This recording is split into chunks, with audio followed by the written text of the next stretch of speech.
Hey everybody, welcome to another Sunday morning edition of Blurred Church of Anime and your Sunday morning inspirational message. This week we are going to be talking about something that's really important to me, family, friendship, and community. And before we get into that, I do want to make a couple of announcements. One, thank you for everybody who watched the first episode. This is, as we keep moving forward, we're going to do more and more every Sunday, 10 a.m. Central, 11, I guess, Eastern, which would make it 8 a.m. for our Pacific people, 9 a.m. for my Mountain Time, not forgetting you. But keeping on the consistent schedule, so expect to see us every week, Sunday morning. So this will be your Sunday service if you are inclined to not go anywhere else and want to do something online. Yes, we are not live. This is pre-recorded because, you know, right now I don't have the full base to do a live, but hopefully we'll get there. I will listen to the community if we want to do more of these live Sunday morning shows. Again, you know me, I'm Black Star. Nice to see you. Just one of the members of the Blurred Church of Anime here talking, and my mic just keeps trying to go down. So give me a second while I tighten her up just a little bit so you can don't have to see it, but make sure y'all can hear me. But yeah, so welcome again back to the Blurred Church of Anime. So glad to see you again for another Sunday. And let's talk about our main message for today. It's actually coming from the sacred text of Fairy Tale. And I gotta be honest, uh, I am not gonna always do shonen. I promise you, I will not always do shonen. It's just, I am kind of catch the bigger groups and I kind of love shonen. There will be some JoJo's. I have things planned in the work for them. It'll be other pieces.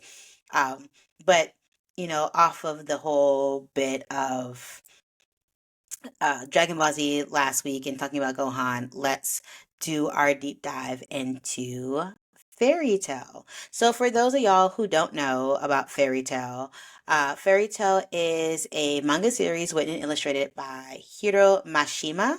To be very honest, he really plagiarizes a lot from One Piece. You could tell he takes a lot from One Piece. A lot the setting, the characters, and also Mishima is known for reusing the same character designs for a lot of his other works.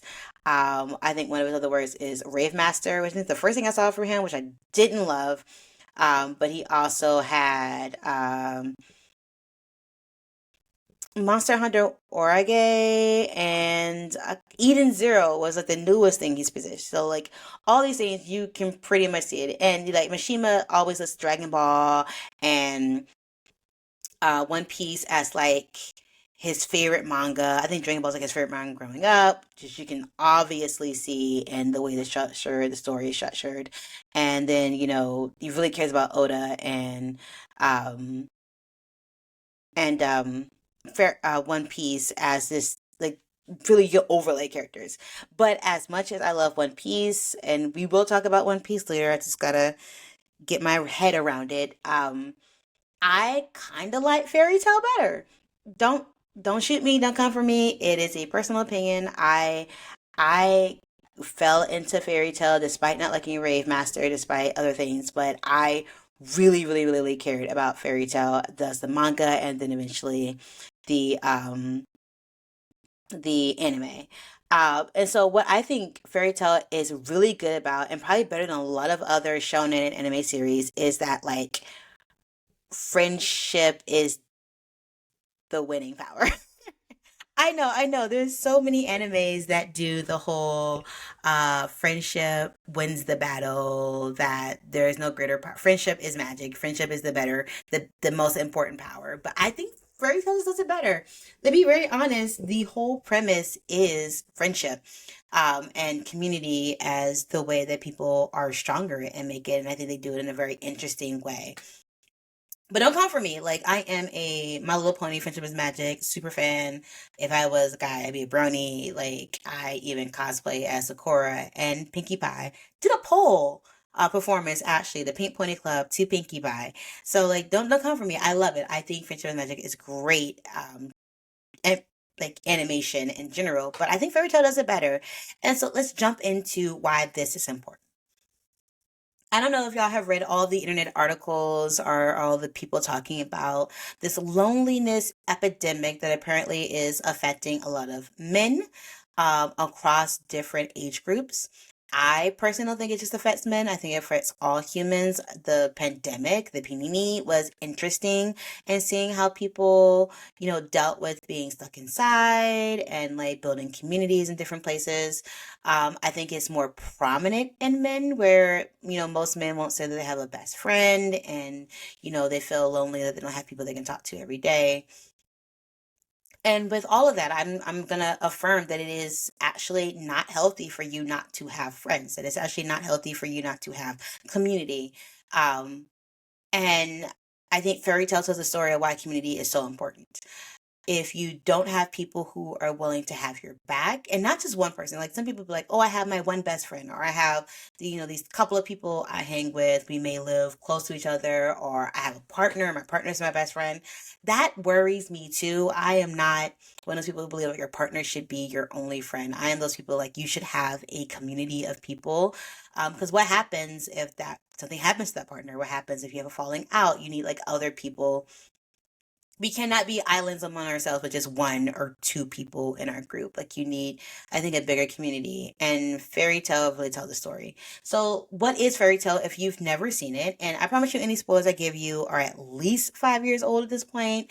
Um, so if you're interested in fairy tale, so watch it. But like anything I say about characters and you're like, oh, tragic backstory, spoiler, it's been known since at least 2018. So we're gonna rock with that. Um, but fairy tale basically tells the story of Lucy. She is a girl who is a magician, and she really, really, really wants to get into this magical guild. So instead of there being like in One Piece a crew or club, gang, whatever, they have magical guilds. That's how they work. It's very D&D where the guild is how you pick up your work assignments, how you make money. But there's different guilds, and guilds, have funny names. They could all like have the same goal. But Lucy thinks Fairy Tale is the best guild. Well, but tons of the strongest mages. They are featured in a bunch of magazines. There are some like key standout people who are like the highest ranked S-rate folk. And Lucy just really wants to get into Fairy Tale. And she does. She meets Natsu, who's the other main character. Uh, Natsu is a guy who has fire dragon magic, and dragon magic is very rare until it's not. This very shonen of them. Um, and he's like, yeah, anybody can join Fairy Tale. Just come on down to the guild and we'll like tat you up and make you a member. And then you get to meet the guild and you see that is tons of very interesting magicians across the board. And while you kind of like follow the big four, I call them the big four, which is basically Lucy, Natsu, Gray, who's an ice mage, and Ezra, who is an equip mage, and she mostly have armor. If you ever seen any of her stuff, um, they are like the beating heart of Fairy Tale, even though they didn't start it. Like their third generation of being in Fairy Tale, but they're the main characters that we kind of follow, and you get to meet the whole cast of characters of other people who are important Fairy Tale and interesting backstories. I will also say these are all the big people with the backstories are the most tragic because shonen, you must have tragic backstories to be part of this all for everybody guild. So guilds comes to the place of like your work and your family, like you do a lot of stuff there. Where the idea that family and friends are important is that everybody in fairy tale, not only they're tattooed with the fairy tale symbol to show that you're part of the guild, but like there is this underlying belief that you do anything for your guild. You will support the members of your guild. You don't have to get along. Like it's kind of like messy like a family. But at the end of the day, guilt comes before everybody else. And because they're so open to all these different types of people, and they're so huge, you don't have to be a certain way. And this is really juxtaposed in the series by what they call evil guilds. And these are guilds that tend to have people who are from the lowest of the low, people who don't care about their other guildmates, people who don't care about other people, and they tend to do evil deeds. I'm not gonna get into like the deep lore of the arts here, but like it's important to understand like the main premise of fairy tale, like the main idea, the thesis is that you are stronger when you're working with other people and you have folk to rely on. And so a lot of the big bads are people who believe in one, either doing it by themselves, or two, may have a guild, but they treat them as like henchmen or treat them as like stepping stones. They don't believe in the equality of the people that they're working with, and even working with people in general. And so those are the people that fairy tale, Big Four, and or the whole guild like kind of stomp over as you go through the different arcs of the series.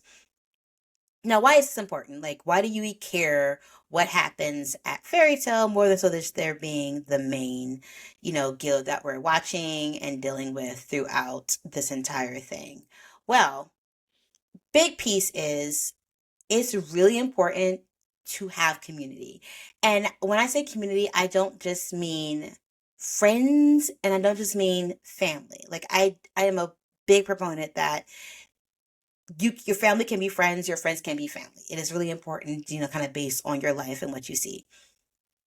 One, in fairy tale, they don't use tomodachi as much in the Japanese, which is like typically the word for friend. They use nakama, which is a little bit of a deeper meaning. Everybody in fairy tales like that's my nakama. Like it's not my tomodachi, it's not my friend. That is like my diehard. That is my family. That is somebody who's like really important to me through the guild, and it has a very deeper meaning. And as someone who's like found family can be extremely important, I kind of want to break down the differences between like friends, found family, and community. So first, starting off with family, there's a lot of people out here that tell you that blood is thicker than water, and when you come to me and you say that kind of stuff, I automatically look at you suspect. Like just because we were born or we share blood doesn't mean you have my best interest at heart. That we can build community, that you understand me.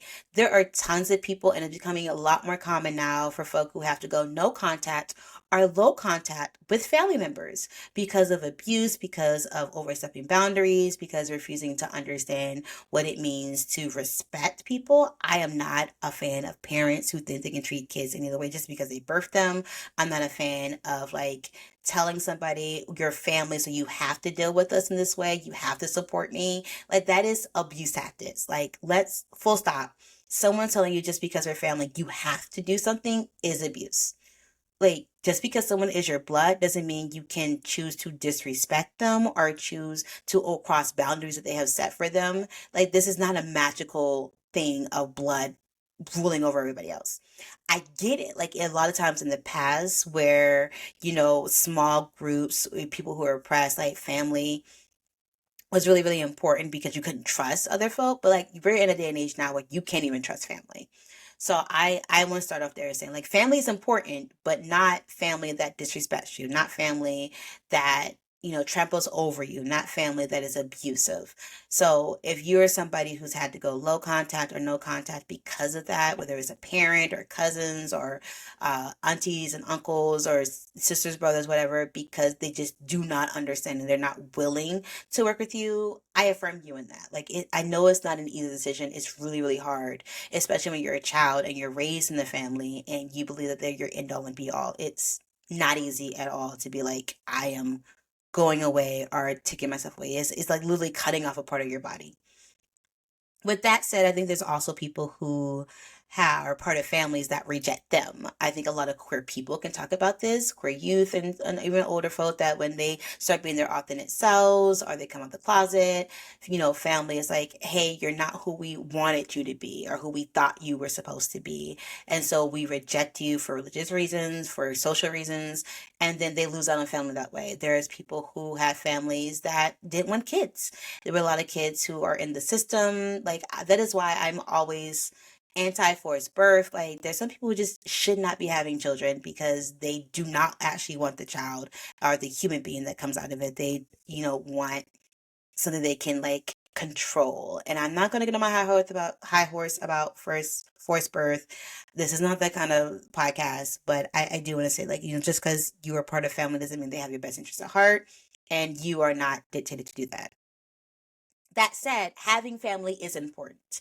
I will never tell anybody who, had to separate from their family, who had to go no contact, who was given up by family, who lived in foster care or adopted, that family is not important.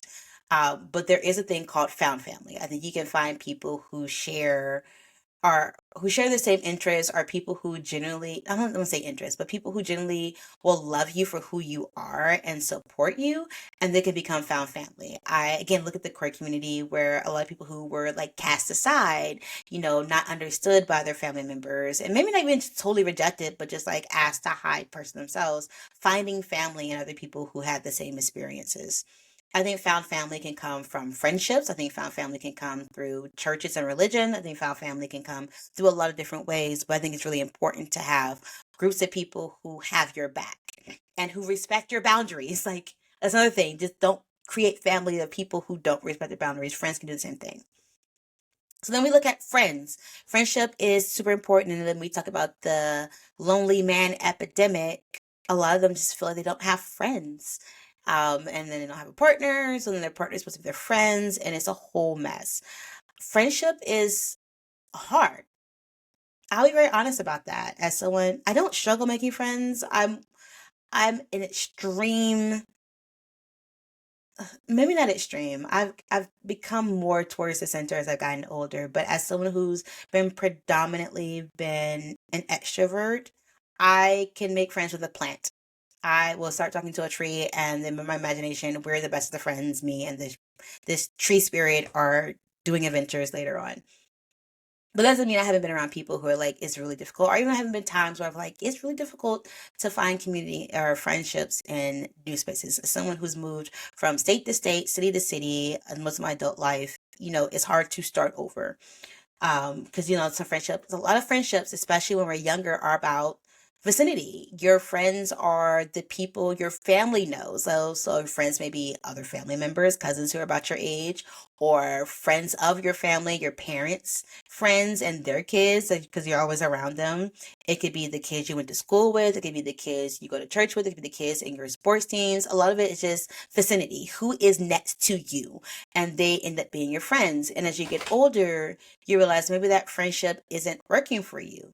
Or maybe you in a small town or whatever in a community are the one that's bullied or ostracized for whatever reason. You did something, and then everybody else in the vicinity don't want to deal with you, so then you're isolated. And I agree that the internet gives you a lot of opportunities to make friends outside of people who are within your whatever square mile radius that you're able to live in.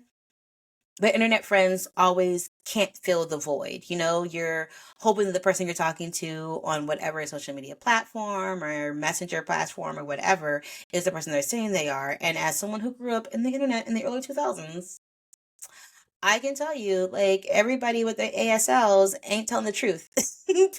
They aren't. You're not meeting in person. And it can only fill so much of a hole. And knowing who your friends are and being able to build an authentic relationship with people who understand your context. A lot of times, friendships who are around vicinities are people who understand the context of where you grew up, the places you go to eat, the schools, the teachers, their shared experiences. And sometimes the internet cannot always give you shared experiences. As an adult, it gets a lot harder to make friends because we're no longer in environments where you're thrust with other people who have to make friends, like school and college. When you move to different cities, it's like, well, maybe I have to make friends at work. And people tell you, don't make friends at work. The people are your coworkers, are not your friends. They'll backbite you. And yes and no. As an adult, I've made a lot of friends with the people I worked with. I've stayed at some jobs longer than I should have because I really liked my coworkers and I were friends with my coworkers and I didn't want to leave them in a lurch. But you still have to do what's best for you. And a lot of the friends I have in other cities are people I met through the job. And it's okay to make friends at work. You just got to make sure they're people who are really vibing with you.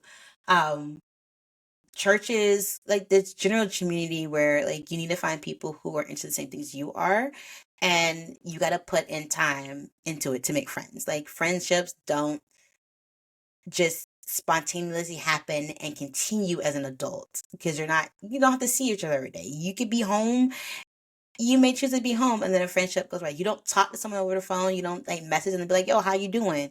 The friendships can like crumple. I think there's a really interesting TikTok trend or video that was happening a few months ago or a month ago, or I don't know, timing is relative here, where like guys were calling their friends to tell them good night, and it was like sending people down a spiraling hole. Because again, with the lonely man epidemic, you're not used to your friends just checking in on you or just wanting to talk to you and be like, hey, good night, dude. Like, sleep tight. Don't let the bed buzz bite.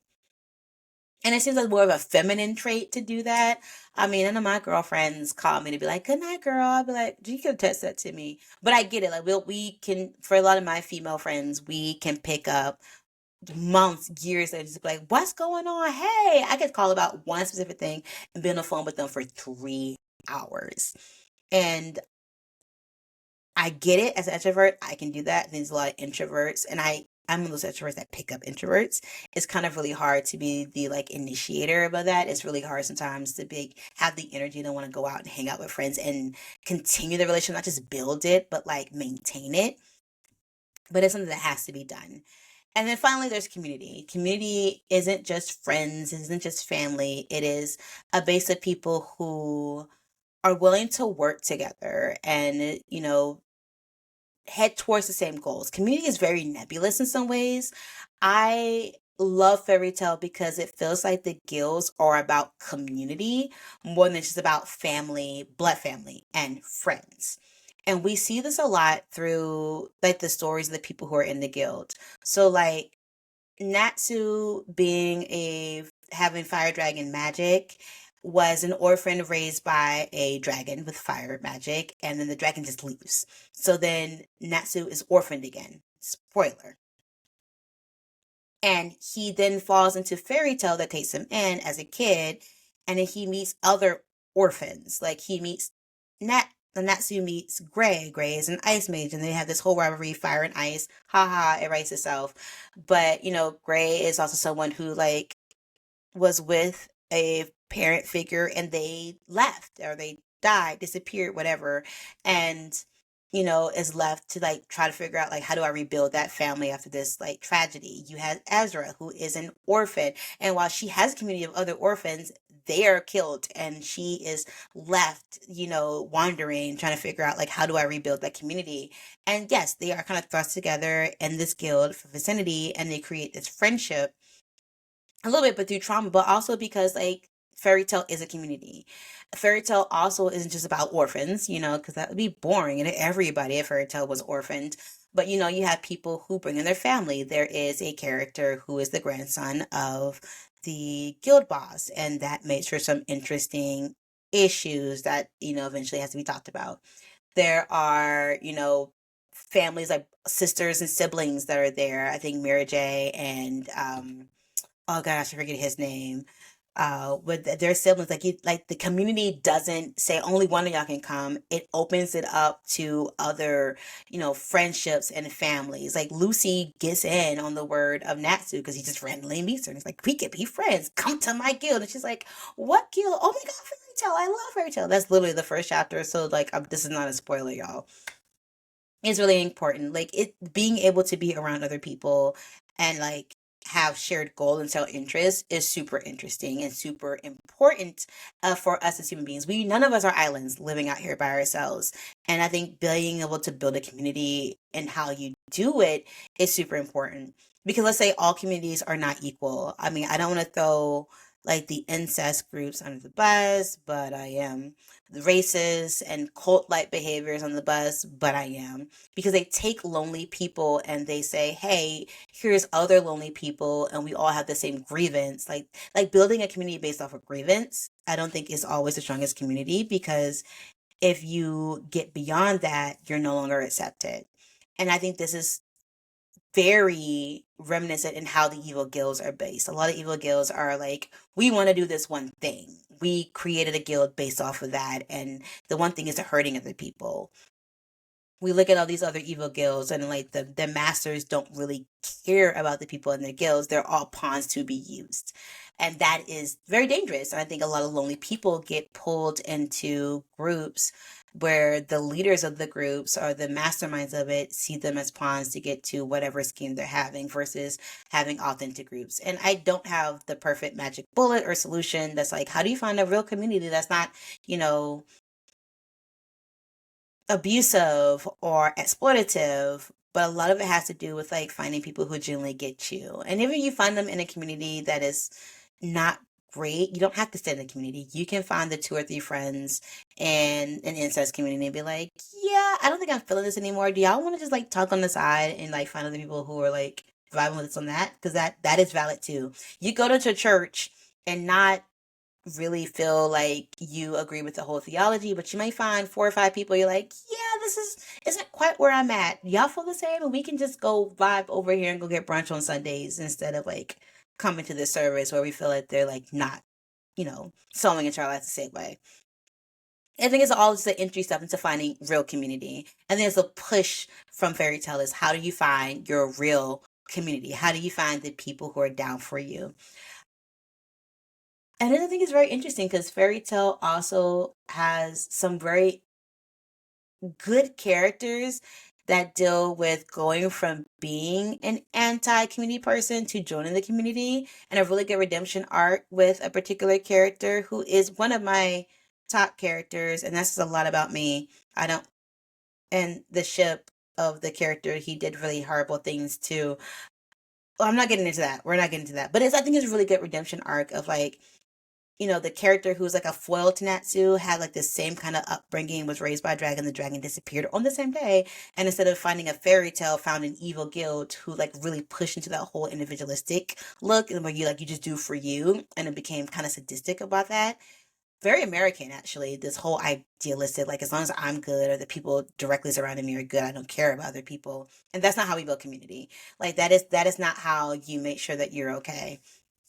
But here's a bit of a redemption arc that I like. That it's not just like one arc. I think it's like over time doing restorative justice to prove like I am not the person I was when I did the really bad acts.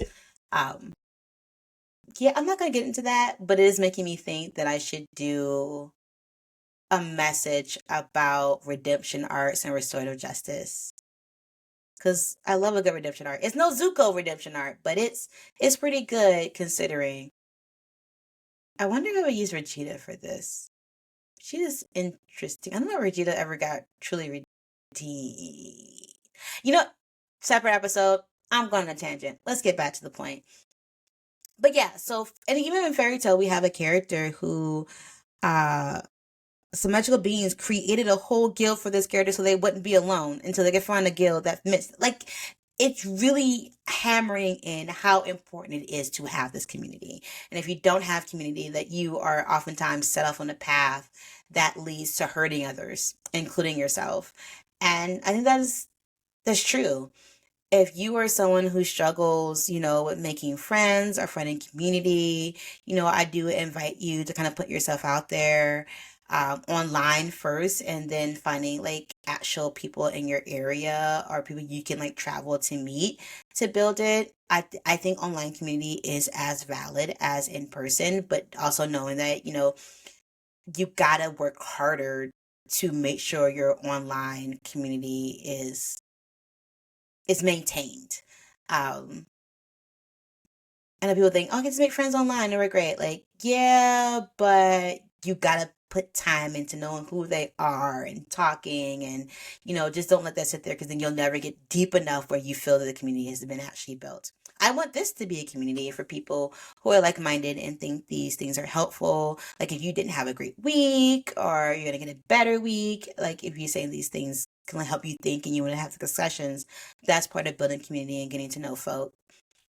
I also think that community means that you have to be friends with everybody. That's the one thing I also really love about fairy tales. Like the guild is huge. You get to meet all the characters in the guild. You get to meet quite a few, but like there's beef. Like Gray and Natsu are always beefing because they're rivals, but all of their best friends. But in eras, Urza and Mary J used to beef a lot. Like you don't have to like everybody in the community, even though you can recognize that they play an important part. You may have closer friends, in your community than you other people, and people you choose to do missions with, what you see with Natsu and Gray and Erza and Lucy. But it doesn't really mean that like you have to be down for everybody. Community is much bigger, and I do really just think in this day and time of what's going on, especially in America, community is super important. And we need to make sure that we are building community and holding strong, as there's a lot of groups that are trying to divide us. So yeah, Fairy Tale. If you haven't watched it, it's long. It's not as long as One Piece because nothing will ever be as long as One Piece or even Dragon Ball. But I would wholly recommend it. I think as a fairy tale enthusiast, someone who has the fairy tale brand tattooed on me, the idea that found family is just as important as blood, and you see this raised over and over again. I think Lucy's backstory is super important. Like people who are looking for acceptance and people who are looking for, love, and again, not just friendship, but somebody who will have their back when things are not good. And if you feel like you don't have people who can have your back, like there is work that we have to do to like find those people are there. Like the world is not against you. There are people out there who will support you and want to know you and learn into things that you're into and think you're amazing. We just got to put the effort out there. You got to find the guild, and whether it's the guild that you think you want to be a part of because you've seen the magazines like Lucy, and Lucy lucked out because Fairy Tale is all for everybody. But she could have wanted to go into some of the other different guilds and then feel like, and maybe she would have fit in perfectly because Lucy has decent powers and she is not crazy like the rest of the Fairy Tale crew. But there's also a lot to be said about, trying different communities until you find the one that fits best for you. And that's okay. It's completely okay. Um, it is work. I'm not going to say that it's not, but it's important work. No one should be out here feeling like the world would be better off without them or that there's no one that cares about them. Because whether or not, again, you need to be with your blood family or you find in friendship groups, and sometimes your friendship groups are just people you've known all your lives, and you get to evaluate and realize, are these real friends? Because I know people who've stayed in friendships that were not working for them because they were just too lazy to put the time in to find new friends that like respected them and respected their boundaries. Don't be that. Find the community, find your Nakama, find the folk who will go into danger for you, who will knock around the bad guy, and then trust for you to do the same for them. That's the important piece. And if you didn't have a great week last week, I'm sorry. I am sending out great vibes, good vibes that this week would be better for you. Hopefully, this message puts, a bee in your bonnet, inspires you to, either reach out to the community that you already have, if you have that, and be like, I'm just thankful for y'all. Or if you don't have the community, start making some steps to do it. And if you want to put in the chat or in the comments ways that you can find communities, I welcome the community to share their wisdom because y'all are important. In case no one has told you that this week or month or whatever. So thank you for being here with me for another Sunday morning. I will see you next Sunday with a new message. Goodbye.